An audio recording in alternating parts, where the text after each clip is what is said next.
சஜிதத்து ஷுக்ர், என்னுடைய ரப்புக்காக நான் செய்யக்கூடிய சஜிதா. நீண்ட காலம் எனக்கு ஒரு புள்ள வேணும்னு கேட்டுட்டு கிடந்தேன். ஆஸ்பத்திரிக்கு போறேன், இங்க இருக்கிற ஹெரா மருத்துவமனைக்கு போறேன். உள்ள டாக்டர் என்ன கூப்பிடுறார். என்ன பாய், என்ன வெறுமனே வந்திருக்கிறீங்க, ஸ்வீட் பார்சலோட வாங்க.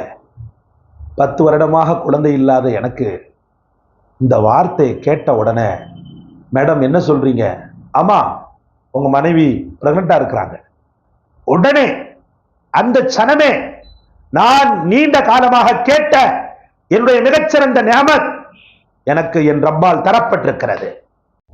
நான் சொல்லுவேன், அல்லாஹ்வுடைய இபாதத்தில் எந்த மூமினுக்கு ஆர்வமும், எந்த மூமினுக்கு மிகச்சிறந்த ஒரு நசீபும் ஏற்படுகிறதோ அவன்தான் உலகத்தின் வாழ்க்கையிலும் வெற்றி பெறுகிறான், மறுமையின் வாழ்க்கையிலும் வெற்றி பெறுகிறான். உள்ளத்துல அல்லாஹ்வுடைய இபாதத்து தான் எனக்கு முக்கியம்ன்ற அந்த முக்கியத்துவம் வரக்கூடிய ஆண்களுக்கும் பெண்களுக்கும் சுபசோபனம், பஷாரத், குட் நியூஸ், நற்செய்தி. ஏன்னா உள்ளம் அவனுக்கு அல்லாஹ்வின் பக்கம் தான் சாஞ்சிருக்கும். ஆனா இன்னைக்கு நல்ல படித்த, என்னையும் சேர்த்து தான் சொல்றேன், அல்லாஹ்வுடைய மார்க்கத்தை படித்தவன் கூட அவனுடைய இபாதத்துடைய விஷயத்துல துடிப்பில்லாம இருக்கிறமே.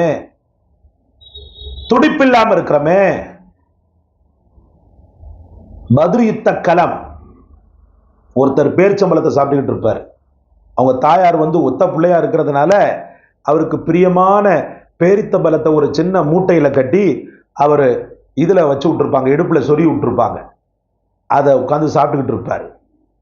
ஏம்பா, அங்க அல்லாஹ்வின் ரசூல் மார்க்க போர் புரிஞ்சுக்கிட்டு இருக்கிறாங்க, சஹாபாக்கள் மார்க்க போர் புரிஞ்சுக்கிட்டு இருக்கிறாங்க, அல்லாஹ்வின் மிகச்சிறந்த ஜிஹாத் நடந்து கொண்டிருக்கிறது, நீ உட்கார்ந்து பேரிச்சம்பழம் சாப்பிட்டுக்கிட்டு இருக்கிறியே அப்படின்னு உடனே இவர் என்ன பண்ணுவார் தெரியுமா? இருக்கிற பேரிச்சம்பழத்தை தூக்கி போட்டுட்டு உள்ள நுழைவார். சொர்க்கத்தின் கதவுகள் திறக்கின்றன, வெற்றியின் கதவுகள் திறக்கின்றன, தூரம் போயிட்டேன். ஒரு அற்ப சொற்ப சுகத்தை கூட அந்த மக்கள் மறந்தனர். சகோதரர்களே, இன்னைக்கு என் தொழுகை எப்போதெல்லாம் செல்கிறது, ஒரு சின்ன பங்கன் வர தேவையில்லை. நான் முதல்ல பலிகிடாவாக ஆக்குறது என் தொழுகையை தான். அல்லாஹ் பாதுகாக்கும். என் வீட்டுக்கு ஒரு 4 பேர் வர தேவையில்லை, அவங்கள்ட்ட பேசி சிரிச்சு மகிழ்ந்து நான் பலிகிடாவாக ஆக்குறது என்னுடைய இபாதத்தை, என் ரப்பினுடைய வணக்கத்தை. ஒரு பெரிய பாரதூரமான காரியத்தில் நான் ஈடுபட்டுக்கிட்டு இருக்கிறேன். பாரதூரமான காரியம்லாம் இல்லை, அல்லாஹ் பாதுகாக்கணும். சாதாரணமான காரியத்தில் ஈடுபட்டுக்கிட்டு இருந்தா கூட என்னுடைய ரப்புடைய நேரம் வரும்போது நான் பலிகிடாவாக ஆக்குறது தொழுகை தான். அதுக்கப்புறம் பார்த்தீங்கன்னா பித்து பிடிச்ச தூக்கம், ஆண்களுக்கும் சொல்றேன் பெண்களுக்கும் சொல்றேன், எப்போ நீங்க தூக்கத்தை உயர்த்தி அல்லாஹ்வுடைய வணக்கத்தை தாழ்த்தினீங்களோ அப்பவே சொல்லுவேன், தரித்திரங்கள் படையெடுத்து உங்கள் வீட்டை நோக்கி வரும். காலை நேரத்தில் தூங்குறது இருக்குது பாருங்க, அல்லாஹ்வுடைய கலாம் ஷரீஃபை பார்க்காம, நான் சொல்லுவேன், உன் கண்ணை திறந்து முதல்ல நீ பார்க்கிறது, அதிகமாக பார்ப்பது உன் குர்ஆனாகத்தான் இருக்கணும். ஆனா இன்னைக்கு அப்படியா? ஃபஜ்ர் தொழக்கூடிய பெண்கள் கூட ஃபஜ்ரை எப்பண்டா முடிக்கிறோம், எப்பண்டா கட்டையை போடுறோன்ற மாதிரி தான் ஆயிப்போச்சு எல்லார் வீட்லையும். அல்லாஹ் பாதுகாக்க. சில பேரை தவிர ரசூலுல்லாஹி ஸல்லல்லாஹு அலைஹி வஸல்லம் சூரியன் உதயமாகின்ற வரைக்கும் தன்னுடைய இருக்கையிலிருந்து எந்திக்க மாட்டாங்க. ஃபஜ்ர்ல புகாரில ஒரு ஹதீஸ் வருகிறது, சூரியன் உதயமாகி அல்லாஹ்வுடைய தொழுகையான லுஹா தொழுகையை தொழுகின்ற வரைக்கும் ரசூல் அப்படியே உட்கார்ந்து இருப்பாங்க. நீ அப்படியே உட்கார தேவையில்லை, அட்லீஸ்ட் ஒரு 2 பேஜ், ஒரு 3 பேஜ் அல்லாஹ்வுடைய அந்த குர்ஆன் ஷரீஃபை பார்த்து உணர்ந்து ஓதி துஆ செய்து விட்டு அதுக்கப்புறம் படுங்களேன். காலை நேரத்தில் படுப்பது தரித்திரத்தின் உச்சம்.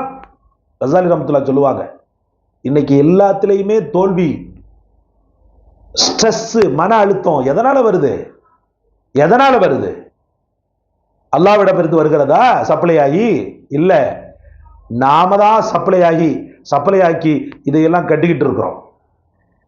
நான் கேட்கிற ஒன்னே ஒன்று சொல்றேன், அல்லாஹ்வும் ரசூலும் காட்டி தந்த பாதையில சரியா போகும்போது தரித்திரம் தாண்டவம் எடுத்து உங்க வீட்டுக்குள்ள வந்தாலும் நீங்க செய்யக்கூடிய இபாதத்துல தரிகட்ட நிலையிலிருந்து தரிகட்டு போய் அந்த வீட்டிலிருந்து ஒதுங்கி ஓடிவிடும் சகோதர சகோதரிகளே. அதனாலதான் திரும்ப திரும்ப சொல்றோம், காலை நேரத்துல கலாம் ஷரீஃபை பார்க்காம தூங்காதீங்க. தொடுவது சவாப், பார்ப்பது சவாப், ஓதுவது சவாப், உணர்வது சவாப், செயல்படுத்துவது சவாப். 4 சவாபுகளை தன்னகத்தே கொண்டுள்ள குர்ஆன் ஷரீஃபை கையில அப்படியே எடுத்து ஓதி அதை மூடிட்டு துவா செய்துட்டு அதுக்கப்புறம் உங்க வேலைகளை பாருங்க. காலை நேரத்துல தூங்குவதை உங்களுடைய வாழ்க்கையில ரொட்டீனா கொண்டு வராதீங்க. அது எல்லா வகையிலும் ஆபத்தையும் முசீபத்தையும் உங்களுக்கு மத்தியில் கொண்டு வரக்கூடிய அபாயகரமான வழி. எல்லாம் பாதுகாக்க வேண்டும். அப்ப சஜிதா உயிரை விட மேலானது. ஏர்வாடியில தானே ஆலிம் சனது முடிச்சேன். நீண்ட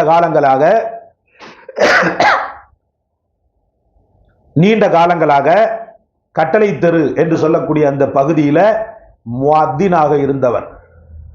அல்ஹம்துலில்லாஹ் 94 வயசு, பழுத்த பழம்.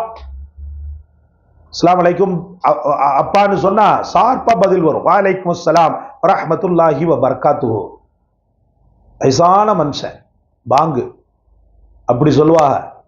அந்த வயதான காலகட்டத்திலையும் அந்த ஊர் மக்கள், நெல்லை ஏர்வாடி மக்கள் அவரை பாதுகாத்து வச்சிருந்தாங்க. எப்படிப்பட்ட மௌத்தை கொடுத்தான் தெரியுமா அல்லாஹு தாலா? அல்லாஹு அக்பர். இன்னும் நினைச்சு நினைச்சு நினைச்சு நினைச்சு நினைச்சு அந்த மனுஷனை நினைச்சு நினைச்சு பொறாமப்படக்கூடிய மௌத்தை கொடுத்தான். தொழுகையில சஜிதால இருக்கும்போது அப்படியே இருந்தார். மாதம் ஏதோ ஒரு சில ஆயிரங்களை மட்டும் சம்பளமாக பெற்றுக்கொண்ட அந்த ஜீவனுக்கு, வாழ்க்கையில பெரிய உயரத்தை தொடாத அந்த ஜீவனுக்கு, உலகத்தில் பெரும் பெரும் இன்பங்கள் தரப்படாத அந்த ஜீவனுக்கு தன்னிகர் இல்லாத ஒரு வலியின் மௌத்தை அல்லாஹு தஆலா கொடுத்தான். ஒரு வலிமார்களின் மௌத்தை அல்லாஹு தஆலா கொடுத்தான். எவ்வளவு பெரிய பாக்கியம். சஜிதாவுல இருந்த நிலையிலேயே அவருடைய ரூஹ் கைப்பற்றப்பட்டது. அதற்கு பிறகு மக்கள் அழகாக அதாவது சந்தோஷத்தோடு, தான் பெற்றெடுத்த தந்தை மரணமடைந்தால் எப்படி சங்கை செய்வார்களோ அதே போல சங்கையோடு அவர் அடக்கப்பட்டார் என்பது அந்த நெல்லை ஏர்வாடி மக்கள் சொல்லக்கூடிய வரலாறு. அப்ப அன்பிற்குரிய அல்லாஹ்வின் பெருமக்களே, நீங்க இபாதத்தை நேசிக்கும் போதுதான் அந்த இபாதத்துல மரணிக்கக்கூடிய தௌஃபீக் அல்லாஹ் கொடுப்பான். இபாதத்தை நேசிக்காது வேறு ஒன்றை நேசிக்கும் போது எப்படி அந்த இபாதத்தின் மீது அல்லாஹ் தஆலா மரணத்தை விதியாக்க முடியும்? இன்றிலிருந்து துஆ செய்யுங்க, யா அல்லாஹ் உன் வணக்க வழிபாடுகள்ல இருக்கின்ற நிலையிலேயே நான் வஃபாத்தாகி விட வேண்டும். ஆகிரத்திலே என்னை நீ எழுப்பக்கூடிய காலகட்டத்தில் உன்னுடைய இபாதத்தோடு நான் எழும்ப வேண்டும் இறைவா. சஜிதாவில் இருந்து அப்படி எந்திரிச்சு ரப்ப பார்க்கிறான். மரணம் அடைந்தது சஜிதா, திரும்ப முழிக்கிறது சஜிதாவில் இருந்து அப்படி எந்திரிச்சு அல்லாஹ்வை பார்க்கிறான்டா. எவ்வளோ பெரிய பாக்கியம், அல்லாஹ் எவ்வளோ பெரிய பாக்கியம். அந்த பாக்கியம் ஏன் நம் கண்களுக்கு தெரியவில்லை? அந்த பாக்கியம் ஏன் நம்முடைய இதயங்களுக்கு புரியவில்லை? அந்த பாக்கியத்தை ஏன் நாம் உணரவில்லை சகோதர சகோதரிகளே? அதனால் மீண்டும் மீண்டும் மீண்டும் சொல்கிறோம், வாழ்க்கையின் மிகச்சிறந்த உன்னதம் தொழுகை. அந்த தொழுகையில் தான் பெரிய வெற்றி. அந்த தொழுகையிலும் சஜிதாவில் பெரிய வெற்றி. அந்த தொழுகையிலும் சஜிதாவில் பெரிய வெற்றி. சஜிதால இருந்து நீங்க கேட்கக்கூடிய துவாவுக்கு அல்லாஹ் கொடுக்கக்கூடிய மதிப்பே தனி. 4 சஜிதா இருக்கிறது. வேற இபாதத்துக்கள் எல்லாம் தொழுகையில இப்படி ஒரு தொழுகை இருக்குது, அப்படி ஒரு தொழுகை இருக்குது அப்படின்றதெல்லாம் இல்லை. ஒரே சீராக இப்படிதான் தக்பீர் கட்டணும்.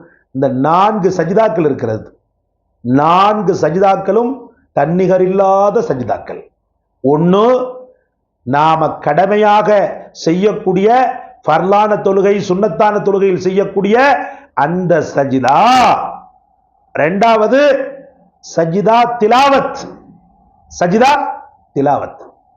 இந்த சஜிதா எப்படிப்பட்டது? குர்ஆன்ல ஆயத்து வரும். குர்ஆன்ல ஆயத்து வரும். அந்த ஆயத்துல அல்லாஹ் தஆலா சில நேரத்தில் எதிர்மறையான வார்த்தையை சொல்லுவான். எதிர்மறையான வார்த்தைன்னு சொன்னா அந்த பாவிகள் சஜிதா செய்ய மாட்டா, அந்த பாவிகளுடைய தலை அல்லாவின் பக்கம் சாயாது அப்படின்னு சொல்லும்போது ரப்புடைய ஜலாலியத், அவனுடைய ஆங்காரத்தன்மை, அவனுடைய கோபத்தன்மை நம்மை வந்தடைந்து விடக் கூடாது. அந்த பாவியின் பட்டியலில் நான் இல்லை இறைவா அப்படின்னு சொல்லிட்டு அப்படியே விழுந்து செய்யக்கூடிய சஜிதா. குர்ஆன்ல மொத்தம் 14 இடங்கள்ல சஜிதா திலாவத் வருகிறது. எங்கே எங்கே எல்லாம் அப்படின்றது உங்களுக்கு தெரியும், ஆப்சாக்களுக்கு தெரியும். சஜிதா திலாவத். அதுக்கப்புறம் பாத்தீங்கன்னு சொன்னா அந்த நல்லோர்கள் அப்படியே முகங்குப்புற அல்லாவின் பாதையில் விழுவார், முகங்குப்புற அல்லாவின் வணக்கத்தில் விழுவார்கள் சொல்லுவா அல்லாஹ் தஆலா. அப்ப நானும் அந்த நல்லோர்களின் பட்டியலில் ஒருவன் தான் சொல்லி 14 ஆயத்துக்களை நீங்க ஆய்வு செய்து பாருங்களேன். சஜிதாவுடைய ஆயத்துக்கள் இருக்கிறது இல்லையா, திலாவத்துடைய ஆயத்து, அந்த திலாவத்துடைய ஆயத்துக்களை நீங்க ஆய்வு செய்து பார்க்கும்போது ஒவ்வொன்றும் அற்புதமான அர்த்தங்களை, புஷ்டியை, அர்த்த புஷ்டியை உள்ளடக்கியது சகோதரர்களே. ஒவ்வொரு ஆயத்துக்களும் அர்த்த புஷ்டியை உள்ளடக்கியது. அந்த சஜிதா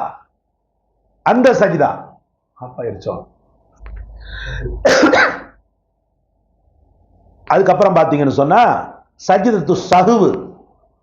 சஜிதத்து சஹ்வுன்னு சொன்னா மறதி. அந்த மறதிக்காக அல்லாஹ்விடத்துல மன்னிப்பு கேட்கக்கூடிய விதத்தில் செய்யக்கூடிய சஜிதா. தொழுகையில ஏதாவது ஒண்ணு அசம்பாவிதம் ஏற்பட்டுருச்சுன்னு சொன்னா, தொழுகையில ஏதாவது நிலைப்பாடுகள்ல மறதி ஏற்பட்டுருச்சுன்னு சொன்னா, 4 ரக்காத்துக்கு பதிலாக ஒருத்தர் 5 ரக்காத் தொழுதுட்டார், அத்தையாத்துல உட்காராம எந்திரிச்சிட்டார். இப்படி பர்லே முக்கியமான சில ருக்கூன்கள் இருக்கிறது அல்லவா, அந்த ருக்கூன்களில் கொஞ்சம் மீறுதல், மறதியில மீறுதல் நடந்து விட்டது அப்படின்னு சொல்லி நமக்கு உணர்த்தப்பட்டா செய்யக்கூடிய சஜிதாவுக்கு பேர் தான் சஜிதத்து சஹ்வு. இந்த சஜிதத்து சஹ்வு பெரிய குற்றத்தை அவன் தொழுகையில செஞ்சுட்டா கூட அதை அப்படியே அல்லாஹ் தஆலா மன்னித்து விடுவதற்கு ஒரு காரணியாக இருக்கிறது இந்த சஜிதத்து சஹ்வு. அதுக்கப்புறம் பாத்தீங்கன்னா சஜிதத்து ஷுக்ர், என்னுடைய ரப்புக்காக நான் செய்யக்கூடிய சஜிதா. நீண்ட காலம் எனக்கு ஒரு புள்ள வேணும்னு கேட்டுட்டு கிடந்தேன். ஆஸ்பத்திரிக்கு போறேன், அங்க இருக்கிற ஹிரா மருத்துவமனைக்கு போறேன். உள்ள டாக்டர் என்ன கூப்பிடுறார். என்ன பாய், என்ன வெறுமனே வந்திருக்கிறீங்க, ஸ்வீட் பார்சலோட வாங்க. 10 வருடமாக குழந்தை இல்லாத எனக்கு இந்த வார்த்தை கேட்ட உடனே, மேடம் என்ன சொல்றீங்க? ஆமா, உங்க மனைவி பிரெக்னண்டா இருக்கிறாங்க. உடனே அந்த சனமே நான் நீண்ட காலமாக கேட்ட என்னுடைய மிகச்சிறந்த நியமத் எனக்கு என் ரப்பால் தரப்பட்டிருக்கிறது. நீண்ட காலமாக ஆம்பளை பிள்ளையை கேட்டேன், ஆம்பளை பிள்ளை வந்துருச்சு. நீண்ட காலமாக பொம்பளை பிள்ளையை கேட்டேன், பொம்பளை பிள்ளை வந்துருச்சு. நீண்ட காலமாக எனக்கு பொருளாதாரத்துல பின்னடைவா இருக்கிறேன், எனக்கு உயர்வு கொடுன்னு கேட்டேன், என் ரப்பு எனக்கு பெரும் பணத்தை தந்து விட்டான். உடனடியாக அந்த சனத்தில், அந்த நேரத்தில் ஒது செய்துவிட்டு அப்படியே சாஷ்டாங்கமாக அமர்ந்து அல்லாஹ்விற்காக செய்யக்கூடிய சஜிதாவுக்கு பேர் தான் சஜிதத்து ஷுக்ர். அந்த சஜிதாவுக்கு பேர் என்ன பேரு? சஜிதத்து ஷுக்ர். அந்த சஜிதத்து ஷுக்ர் மேல அல்ஹம்துலில்லாஹ், அல்லாஹு அக்பர் போயிட்டே இருக்கிறோம். ஒரு பெரும் வியாதியஸ்தனை பார்க்கிறோம். யா அல்லாஹ், இந்த வியாதிகளில் இருந்துலாம் என்ன நீ பாதுகாத்திருக்கிறியே, உனக்கே கோடான கோடி நன்றின்னு அந்த க்ஷணத்துல, அந்த நேரத்துல அப்படியே நினைத்து எங்கேயாவது ஒதுக்குப்புறமா போய் செய்யக்கூடிய சஜிதாவுக்கு பேர் தான் சஜிதத்து ஷுக்ர். அல்லது வீட்டுக்கு வந்து ஒதுக்குப்புறமான்னு சொன்னா தெருவில் உட்காந்து செஞ்சுட்டு இருக்க கூடாது, பள்ளிவாசல்லையோ அல்லது வீட்டிலேயோ அந்த நியமத்தை நினைத்து செய்யக்கூடிய சஜிதாவுக்கு பேர் தான் சஜிதத்து ஷுக்ர். சகோதர சகோதரிகளே, இந்த சஜிதாவெல்லாம் நீங்க பண்ணும்போது அல்லாஹ்வுடைய உள்ளம் பூத்து குலுங்கும். ரப்புடைய உள்ளம் பூத்து குலுங்கும் போது உங்க வாழ்க்கையும் பூத்து குலுங்கும், உங்க வாழ்க்கையும் பூத்து குலுங்கும். அந்த பூத்து குலுங்குதலை அல்லாஹ் தஆலா உங்களுக்கும் எனக்கும் நசீபாக்குவானாக. வாழும் காலமெல்லாம் அந்த படைத்தவனை இபாதத்தில் ஆராதிக்கக்கூடிய பாக்கியத்தை தருவானாக. உலக இன்பங்களில் மூழ்கி ஷைத்தானுடைய அடிச்சுவற்றை பின்பற்றி அவனுடைய தரிகட்ட நெறிகட்ட பாதையில் சென்று செத்து மடிவதையில் இருந்து அல்லாஹ் பாதுகாத்து அவனுடைய இபாதத்தில், அவனுடைய வணக்கத்தில், அவனுடைய துஆவில், அவனுடைய நினைவில் அல்லாஹ் ரப்புல் ஆலமீன் உங்களையும் என்னையும் அல்லாஹு தஆலா வாழ வைத்து அந்நிலையிலேயே அந்த நிலையிலேயே வஃபாத்தாக்குவானாக. அல்லாஹ் நம் அனைவருக்கும் தௌஃபீக் செய்வானாக. வ ஆகிரு தாவானா அனில் ஹம்துலில்லாஹி ரப்பில் ஆலமீன். அஸ்ஸலாமு அலைக்கும் வரஹ்மத்துல்லாஹி வபரகாத்துஹு.